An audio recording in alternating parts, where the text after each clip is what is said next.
Late nights in the middle of June get really hot, and parts of the nation are dealing with intense heat waves this morning, forcing many Americans to crank up their air conditions to stay cool. This comes as families deal with the rising cost of electricity.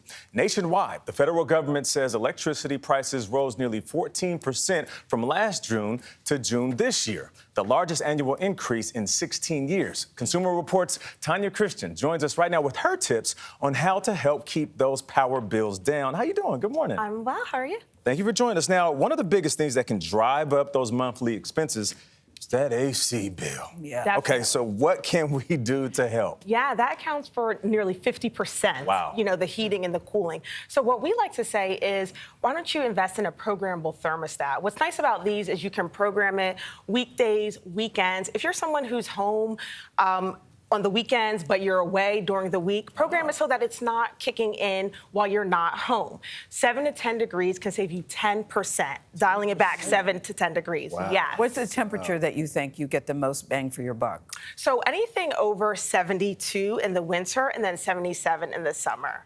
77? Yes. Yes. I put mine on That's not 78. cool. But you're not home, Gayle. Oh. Then when you get home, you can turn it down. Okay. Fair enough. Yes, I like my kitchen to be comfortable. Yes.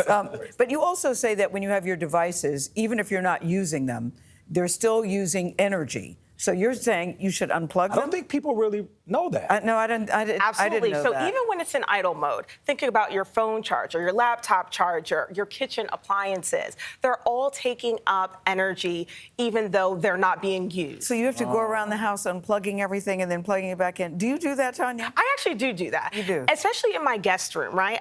People are not in there most of the time. That's true. So unplug the TV. TVs can account for almost $200 a year, just keeping them plugged in at all times. Yes. Now, you said there's a device you can use to show you how much energy you're using? Yes, so this is kilowatt. Okay. And what you do is you plug your device in like that, okay? There's a kilowatt meter here, and it tells you exactly how much you're using even when it's turned off. It's in idle mode right now.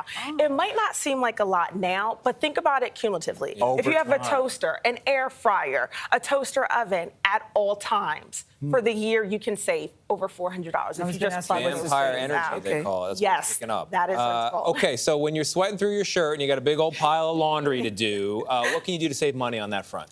Run the cold cycle. A lot of people just use the hot water because they think, oh, that's going to get it cleaner. We have done the study. It gets it just as clean in cold water, and then you don't have to use the energy to heat up the washing machine. My grandmother told me hotter water makes it cleaner. You're saying Grandma was wrong? Grandma was well-intentioned. Our grandmas was making up a whole bunch of stuff back in the day. Well, she's no longer here, so that's okay.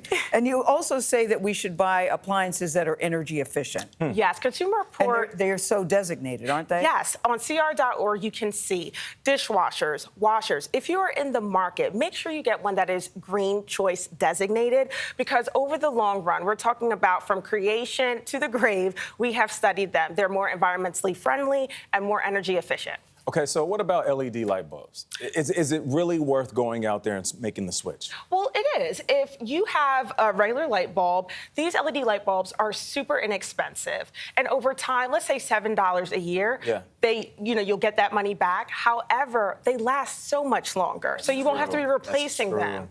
Let's talk about ceiling fans. What's the adjustment that you can make to help the ceiling fans do their work? Yeah, so in the summer, it's running counterclockwise. In the winter, flip the switch so that it's running clockwise.